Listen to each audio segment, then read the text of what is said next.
कैसे हैं आप सभी? अच्छे ही होंगे। तो लास्ट टाइम हमने बात की थी पास्ट परफेक्ट पर। So today we will study about future. Future indefinite tense. What is future indefinite tense? सबसे पहले हम इसकी पहचान करना सीखेंगे कि इसका यूज कहाँ किया जाता है। यू कैन सी पहचान। अब आपने पढ़ा होगा कि जिन सेंटेंस के लास्ट में गा, गी, गे आता है वो आपके फ्यूचर इंडेफिनिट टेंस होता है, बट हमें इस पर ध्यान नहीं देना है। आप देख सकते हो फ्यूचर में कोई भी काम हम करेंगे, you know very well what is future. Future यानी कि हमारा भविष्य, आने वाला पल। उसमें हम कोई भी काम करेंगे, चाहे उसको 5 मिनट बाद करें, 10 minute, tomorrow, day after tomorrow, मतलब कभी भी करेंगे। शुरू नहीं किया है ना शुरू किया था, उस काम को स्टार्ट करेंगे, तो वो आपका फ्यूचर इंडेफिनिट टेंस कहलाता है।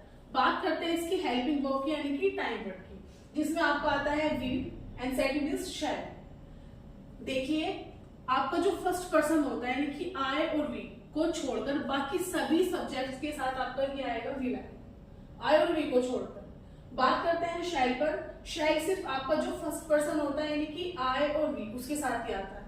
अब कुछ लोग ये सोच रहे होंगे कि शैल का यूज तो खत्म हो चुका है, शैल का यूज तो करते नहीं है। ऐसा नहीं है। In the modern English we use will for all subjects, but अगर आप मॉडर्न इंग्लिश का भी यूज कर रहे हैं तो उसमें भी अगर आप पॉजिटिव सेंटेंस बनाएंगे तो आप वहां पर आई विल या वी विल बोल सकते हो। बट मॉडर्न इंग्लिश में भी अगर आप क्वेश्चन करते हो तो वहां पर आपका शैल से ही क्वेश्चन होगा। फॉर एग्जाम्पल अगर मैं पॉजिटिव सेंटेंस बनाती हूँ कि मैं जाऊंगा, I will go, modern English की बात चल रही है तो दिस इज करेक्ट। बट अगर क्वेश्चन करने की बात आती है तो मैं यहां पर लिखती हूं विल आई गो। क्या ये सेंटेंस आपको सही लग रहा है? ये बिल्कुल गलत है। अगर आप मॉडर्न इंग्लिश में भी आप विल का यूज कर रहे हैं तो आपका विल का यूज नहीं होगा। आपको यहाँ पर क्या करना है? शैल का ही यूज करना है।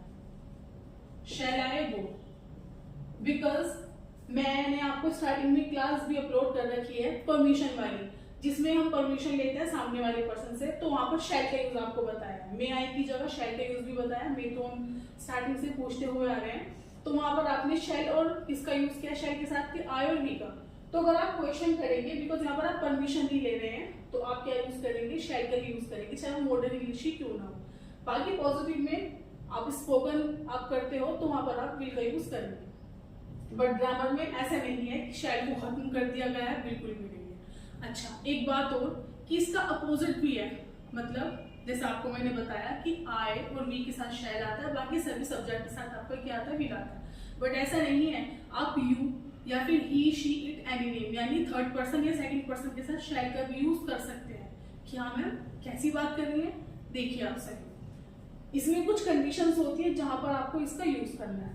फर्स्ट इज कमांड, यानी कि जब सामने वाले को आप आदेश देते हो तो वहां पर आप क्या यूज कर सकते हो? जैसे आप यू के साथ विल का यूज करते हो तो कमांड के लिए आपको शैल का यूज करना है। For example you shall leave the room, ठीक है। यहाँ पर आप सामने वाले को ऑर्डर दे रहे हो, तुम इस रूम को छोड़ोगे, तो यहाँ पर आप किसका यूज कर रहे हैं? शैल का यूज कर रहे हैं।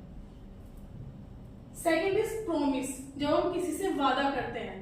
For example I will help you come what may, चाहे कुछ भी हो जाए मैं तुम्हारी मदद करूंगा, तो यहाँ पर आप उससे वादा कर रहे हैं, तो आपने आई शैल की जगह आई विल लगाया।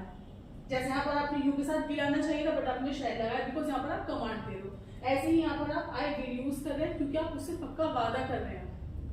थर्ड इज ट्रीट, यानी कि जब सामने वाले को आप धमकी देते हो। For example I will punish you, मैं तुम्हें सजा दूंगा, मैं तुम्हें पनिश करूंगा, तो यहाँ पर आप क्या कर रहे हो? धमकी दे रहे हो। तो इसलिए आपने आई शैल की जगह किसका यूज किया? आई विल का यूज किया। ओके, तो नेक्स्ट इज डिटर्मिनेशन, यानी कि दृढ़ संकल्प, कि किसी चीज के बारे में सोच लेना कि मुझे अब ऐसा करना है। For example I will work hard and score good marks, यानी मैं मेहनत करूंगा और अच्छे मार्क्स प्राप्त करूंगा। Okay, and last is compulsion, यानी कि मजबूरी, किसी भी काम को हमें मजबूरी में करना पड़ेगा कि भाई ऐसा करना पड़ेगा। For example you will have to finish this work, तुम्हें ये कार्य पूरा करना पड़ेगा, तो यहाँ पर क्या हो रहा है? मजबूरी की बात हो रही है, तो वहां पर हमने विल का यूज किया। तो इस तरह से हम विल और शैल का यूज करते हैं। तो आइए अब हम बात करते हैं मेन वर्ब की, यानी इसमें जो आपका मेन वर्ब है वो कौन सी फॉर्म पर यूज होता है? First form, second form, third form, fourth form या fifth form. It's very easy. आपका जो फ्यूचर इंडेफिनिट टेंस है यानी विल शैल का जहां पर यूज होता है उसमें सिर्फ आपकी कौन सी फॉर्म आती है? वर्ब की फर्स्ट फॉर्म। आपको आईएनजी, ईडी वगैरह कुछ नहीं ऐड करना है, सिर्फ फर्स्ट फॉर्म रखनी है आपको। क्लियर? चलिए अब हम कुछ एग्जांपल्स देखते हैं जिसमें आपका positive, negative, interrogative and double interrogative सभी है। तो सबसे पहला आपका है आई विल स्पीक इंग्लिश, मैं इंग्लिश बोलूंगा। अब मैंने यहाँ पर शैल क्यों नहीं लिखा, क्योंकि यहाँ पर बात हो रही है डिटर्मिनेशन की, दृढ़ संकल्प की कि मैं इंग्लिश बोलूंगा। ओके, तो इसलिए हमने विल का यूज किया। अगर नॉर्मल सेंटेंस होता तो आप आई शैल बोल सकते हैं। Second is you will not come with me, तुम मेरे साथ नहीं आओगे। तो यहाँ पर वो क्या कर रहा है, कमांड दे रहा है कि तुम मेरे साथ नहीं आओगे, ऑर्डर दे रहा है, आदेश दे रहा है। तो इस तरह से भी यहाँ पर मैंने इसका विल का यूज किया। Third is will you go to college tomorrow, क्या तुम कल कॉलेज जाओगे। तो यहाँ पर वो क्या कर रहा है, क्वेश्चन कर रहा है। तो हमने विल के साथ तो वैसे भी विल आता, तो हमने विल का यूज किया, simple. And last is why will you learn computer, तुम कंप्यूटर क्यों सीखोगे, क्या वजह है कंप्यूटर सीखने की, तो वो रीजन जानना चाहता है। तो इस तरह से हम फ्यूचर इंडेफिनिट टेंस का यूज करते हैं। इसमें क्या होता है कि आपका विल शैल मैंने आपको बता दिया है कि अगर अपोजिट जो होता है वहां पर आपको जहां पर शैल लिखना होता है वहां पर आप विल लिखोगे, जहां पर विल लिखना होता है वहां पर आप शैल का यूज करोगे। बट कौन सी फॉर्म आती है इसमें, फर्स्ट फॉर्म का यूज करते हैं। आशा करती हूँ कि आपको समझ आया होगा। तो मिलते हैं नेक्स्ट वीडियो।